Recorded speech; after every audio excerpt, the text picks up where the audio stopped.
السلام علیکم ورحمۃ اللہ وبرکاتہ. امید ہے آپ سب لوگ انشاءاللہ خیر عافیت سے ہوں گے. Welcome back to inner life session with Taimur Ahmed. اللہ سبحانہ تعالیٰ ہم سب کا اس دین کی نسبت سے ایک دفعہ پھر ملنا قبول فرمائے، اور جو بھی ہم بات کرتے ہیں اللہ سبحانہ تعالیٰ اس کا ہمیں دنیا اور آخرت میں بہترین فائدہ عطا فرمائے. الحمدللہ رب العالمین والصلاة والسلام علی رسولہ الکریم وعلی آلہ واصحابہ اجمعین. اما بعد، فاعوذ باللہ من الشیطان الرجیم. بسم اللہ الرحمن الرحیم. رب اشرح لی صدری ویسر لی امری واحلل عقدۃ من لسانی یفقہوا قولی. آج ہم لوگ انشاءاللہ سورہ البقرہ کی آیت نمبر 214 کے بارے میں بات کریں گے. اس آیت میں اللہ سبحانہ تعالیٰ نے جنت سے متعلق ایک بات ہمیں بتائی ہے کہ جنت کو حاصل کرنا جو ہے وہ کوئی اتنا آسان کام نہیں ہے. تو بہت سے لوگوں کے اندر ایک خیال ہوتا ہے کہ بس ہر بندہ جنت میں چلا جائے گا، چھوٹی سے اعمال کریں گے جنت میں چلے جائیں گے، کوئی فرق نہیں پڑتا، اللہ غفور رحیم ہے. تو اللہ سبحانہ تعالیٰ نے ایک میسج دیا ہے ہمیں، اور یہ میسج آج جو ہے ہم انشاءاللہ اس میں بات کریں گے اس آیت کے اندر کہ اللہ سبحانہ تعالیٰ ہمیں کیا بتا رہا ہے جنت سے متعلق. اعوذ باللہ من الشیطان الرجیم. ام حسبتم ان تدخلوا الجنہ، کیا تم یہ خیال کرتے ہو کہ تم یوں ہی جنت میں چلے جاؤ گے؟ آیت کی شروعات ہی اس انداز میں ہے کہ جیسے ہم اپنی لائف میں ایک سوال اٹھاتے ہیں، اور وہ سوال کرنے کا انداز اور اس سوال کرنے کے اندر جو ہماری باڈی لینگویج ہوتی ہے، جو ایکسپریشنز ہوتے ہیں، جو ٹون ہوتی ہے، اس کے اندر ہی جواب موجود ہوتا ہے. مثلا جب ہم کسی کو کہتے ہیں کہ تمہارا کیا خیال ہے کہ تم پڑھے بغیر ہی ڈاکٹر بن جاؤ گے، یا یہ کہتے ہیں کہ تمہارا کیا خیال ہے کہ تم پڑھے بغیر ہی پاس ہو جاؤ گے، تو یہ ایک سوال ہم کرتے ہیں، لیکن اس سوال کے اندر جواب ہوتا ہے. وہ جواب کیا ہوتا ہے؟ ہم دوسرے شخص کو یہ بتانا چاہ رہے ہوتے ہیں کہ تم پڑھے بغیر، محنت کیے بغیر ڈاکٹر نہیں بن سکتے، اور پڑھے بغیر، محنت کیے بغیر پاس نہیں ہو سکتے. تو وہ جواب ہم سوال کے انداز میں جو ہے وہ کنوے کر رہے ہوتے ہیں. تو یہاں پہ بھی اللہ سبحانہ تعالیٰ ہمیں یہ بتا رہا ہے کہ تمہارا کیا خیال ہے کہ تم ایسے ہی جنت میں چلے جاؤ گے، یعنی کہ کوئی آزمائش نہیں ہونی، کوئی حالات نہیں آئیں گے، بس تم صرف خواہش کرو گے اور جنت میں چلے جاؤ گے. تو یہ جو ایک بہت بڑی کنفیوژن ہوتی ہے ہمارے درمیان، جنت جہنم کون جائے گا، کیسے جائے گا، یا ہم اچھے اعمال کر رہے ہیں تو کیا ہوگا، برے اعمال کا کیا ہوگا. بہت زبردست طریقے سے رسول اللہ صلی اللہ علیہ وسلم نے ایک حدیث کے اندر سارا کانسیپٹ کلیئر کر دیا کہ جنت کا جو راستہ ہے، وہ جنت کو تم خواہش کرو، اس میں جانے کی کوشش کرو، لیکن اس کا راستہ آسان نہیں ہے، مشکل ہے. اس میں مصائب ہیں، اس میں پریشانیاں ہیں، اس میں تکالیف ہیں، اس میں قربانیاں ہیں، اس میں اپنے نفس کو مارنا پڑتا ہے، اس میں اللہ اور اللہ کے رسول صلی اللہ علیہ وسلم کی اطاعت کے اندر جب زندگی گزارنی پڑتی ہے تو بہت ساری چیزوں کو فیس کرنا پڑتا ہے. اور جہنم کا راستہ بڑا آسان ہے، کوئی تمہارے سے پوچھ گچھ نہیں ہوگی، جو دل چاہے کرو، جیسے چاہے دل کرو، اپنی خواہشات کی پیروی کرو، حلال حرام کی کوئی تمیز کرنے کی ضرورت نہیں، آخرت کا کوئی کانسیپٹ نہیں. تو بس اس طریقے سے زندگی گزارو گے تو وہ راستہ تو بڑا خوبصورت ہے. اور یہ اگر دیکھا جائے تو آج ہمیں یہ چیز نظر آتی ہے کہ جب بھی کوئی شخص دین کے مطابق زندگی گزارنا چاہتا ہے اور جنت کے راستے پہ چلنا چاہتا ہے تو اس کو مشکلات فیس کرنی پڑتی ہیں. اور جو جہنم میں جانے کا راستہ ہے وہ اتنا آسان ہے کہ جو مرضی کرو، جو زبان سے آتا ہے بول دو، جو دیکھنا ہے دیکھ لو، جس کے ساتھ ملنا ہے مل لو، جہاں تعلق قائم کرنا ہے کر لو، نہ حلال کی تمیز نہ حرام کی تمیز، بس اپنی خواہش کے مطابق زندگی گزارو. تو کیا ہے کہ بڑا آسان کام ہے، لیکن یہ راستہ کیا ہے؟ کیونکہ یہ جہنم کی طرف لے جانے والا ہے. جب انسان اللہ اور اللہ کے رسول کے اطاعت کو چھوڑ کے خواہشات کی اور غلامی کرتا ہے اور شیطان کی غلامی کرتا ہے تو پھر وہ ایک صراط مستقیم سے ہٹ کے جہنم کے راستے کی طرف چل پڑتا ہے. اور جنت آسان نہیں ہے، اور جنت حاصل کرنا بہت آسان بھی ہے، یہ بھی ایک بہت بڑی کنفیوژن ہوتی ہے. اور اس میں اگر دیکھا جائے تو جو جنت میں جانے والے اعمال ہیں، ہمیں ہمارا دین اس کا پورا ایک اسپیکٹرم دیتا ہے. ہمیں قرآن و سنت سے کچھ ایسے اعمال بھی ملتے ہیں جو کہ بہت آسان اعمال ہیں اور صحیح حدیث سے ثابت ہیں. مثال کے طور پہ جس طرح کی حدیث میں آتا ہے، نبی کریم صلی اللہ علیہ وسلم نے فرمایا کہ جس شخص نے خلوص دل سے لا الہ الا اللہ کہا وہ جنت میں داخل ہوگا. ظاہری طور پہ بڑا آسان عمل ہے، بھئی خلوص دل سے لا الہ الا اللہ کہہ دو، جنت میں چلے جاؤ گے.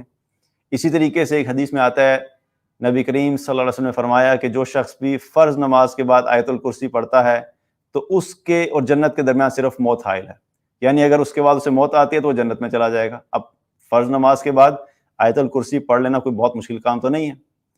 اسی طریقے سے ایک اور حدیث میں آتا ہے جس میں نبی کریم صلی اللہ علیہ وسلم نے فرمایا کہ جس شخص کو اللہ کے 99 نام حفظ ہو وہ جنت میں جائے گا، اور یہ مستند احادیث ہیں، یہ احادیث کوئی ضعیف درجے کی نہیں ہے۔ تو اب اپیرنٹلی کیا لگتا ہے کہ یہ تو بڑی آسان ہے جنت، خلوص دل سے لا الہ الا اللہ پڑھ لو، ہر فرض نماز کے بعد آیت الکرسی پڑھ لو، اللہ کے 99 نام یاد کا حفظ کر لو، اور اس کے علاوہ اور بھی بہت سارے اعمال ہیں، اور اس کے اوپر میں نے پورا ایک لیکچر کیا ہوا ہے، آئی تھنک 2 یا 3 سیشن ہم نے کیے تھے، جو کہ جنت میں لے جانے والے اعمال، یوٹیوب پہ جا کے آپ پلے لسٹ میں سرچ کر سکتے ہیں۔ ان اعمال کے بارے میں ہم نے بات کی تھی جن کا تذکرہ قرآن و حدیث میں آیا کہ جب کوئی انسان ان اعمال کو اختیار کرتا ہے تو وہ جنت میں لے جانے والے اعمال ہیں۔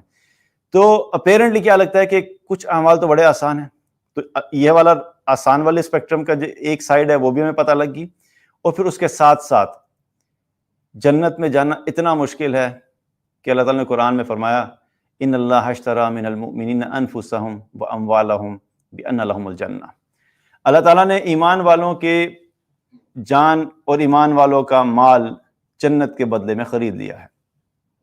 تو یہاں سے کیا پتہ لگتا ہے؟ جنت میں جانا ہے تو اپنے جان اور مال کی قربانی دینی ہوگی۔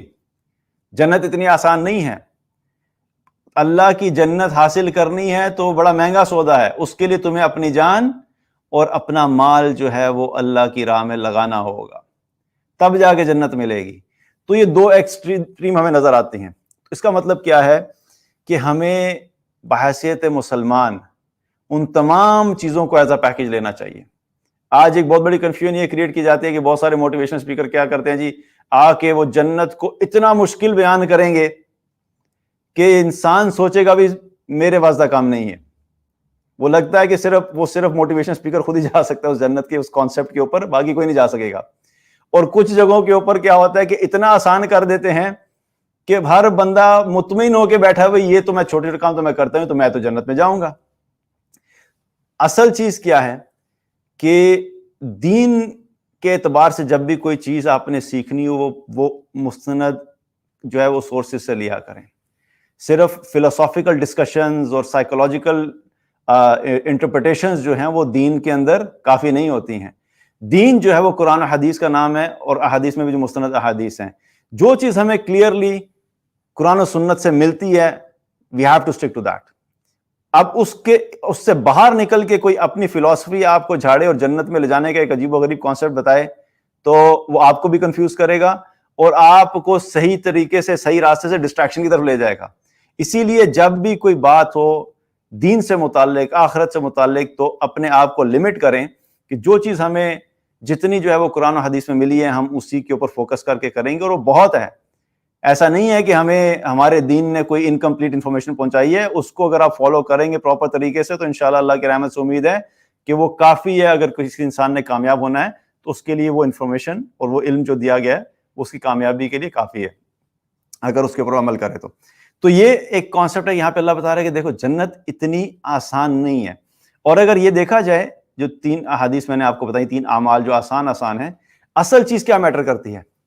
اصل چیز ان تمام اعمال میں، چاہے وہ چھوٹا عمل ہو یا بڑا عمل ہو، جو چیز میٹر کرتی ہے اور جو چیز اللہ سبحانہ تعالیٰ دیکھنا چاہتا ہے وہ کیا ہے کہ میرے بندوں تک جب میرے دین کی کوئی بات پہنچی، چاہے وہ چھوٹی بات تھی یا وہ بڑی بات تھی، انہوں نے چھوٹی بات کو بھی عمل کیا اور انہوں نے بڑی بات کے اوپر بھی عمل کیا۔ یہ جو سبمسو ایٹیچیوڈ ہے، اللہ کے سامنے جھک جانا ہے، سمینا و اطعنا والا جو انسان کا رویہ ہے، اللہ یہ دیکھنا چاہتا ہے، چاہے بات چھوٹی ہے یا بڑی ہے، اٹ ڈزنٹ میٹر۔ اصل بات جو میٹر کرتی ہے بات کرنے والا کون ہے، یہ بتائی کس نے ہے، یہ حکم کس کا ہے۔ اور ایک ایمان والا اسی سوچ کے ساتھ زندگی گزارتا ہے کہ اگر مجھے کسی جگہ پہ چھوٹا عمل نظر آئے گا میں اس کو بھی کروں گا، اور اگر کسی وقت مجھے کوئی بڑی قربانی دینی پڑی، اپنے مال کی قربانی اور یہاں تک کہ اگر اپنی جان بھی قربان کرنی پڑی اللہ کی خاطر، تو وہ بھی میں کرنے کے لیے تیار ہوں۔ یہ وہ ایٹیچیوڈ اور رویہ ہے جو کہ اللہ سبحانہ تعالیٰ دیکھنا چاہتا ہے، اور اسی اسپرٹ کے ساتھ ہمیں جو ہے وہ بحیثیت مسلمان جو اپنی زندگی کو گزارنا چاہیے۔ اور میسیج ہمارے لیے کیا ہے؟ جنت کا راستہ جو ہے مشکل ہے، لیکن مشکل کے بغیر اور کوئی آپشن نہیں ہے، کوئی الٹرنیٹ راؤٹ نہیں ہے، کوئی شارٹ کٹ نہیں ہے۔ کوئی اس کے علاوہ انسان یہ سوچے کہ میں اس کو اوائڈ کر کے پہنچ جاؤں تو ایسا ممکن نہیں ہے. اللہ کی اطاعت کرنی پڑے گی، اللہ کے نبی صلی اللہ علیہ وسلم کی اطاعت کرنی پڑے گی، مشکلات جھیلنی پڑیں گی، نیک اعمال کے اندر بھی صبر کرنا پڑے گا، گناہوں سے بچنے پہ بھی صبر کرنا پڑے گا، مشکلات اور مصائب کے اوپر بھی صبر کرنا پڑے گا. ان تینوں چیزوں کو لے کے ساتھ چلتے رہیں گے تبھی جنت کے راستے پہ چلتے رہیں گے. اور یہ راستہ مشکل ہے، لیکن اس کا جو رزلٹ ہے، اس کا جو اختتام ہے وہ بڑا خوبصورت ہے. راستہ بے شک جتنا مرضی کٹھن ہو، لیکن جب منزل اتنی خوبصورت ہو تو اس منزل کو دیکھ کے راستے کے سارے غم انسان بھول جاتا ہے، ساری تکالیف بھول جاتا ہے. تو بس اس منزل پہ نظر رکھتے ہوئے چلتے رہنا ہے ہم نے، چاہے مشکلات آئیں، آزمائشیں آئیں، ہم اللہ کی خاطر اللہ کے دین پہ قائم رہیں گے. اللہ تعالیٰ سے دعا ہے کہ اللہ تعالیٰ ہم سب کو ایمان عطا فرمائے، تقویٰ عطا فرمائے، اور ہم سب کو بغیر حساب کتاب کے جنت الفردوس میں اکٹھا فرمائے. کل انشاءاللہ ایک اور نئے ٹاپک کے ساتھ دوبارہ ملاقات ہوگی. تب تک کے لیے اپنا خیال رکھیے گا. السلام علیکم ورحمۃ اللہ وبرکاتہ.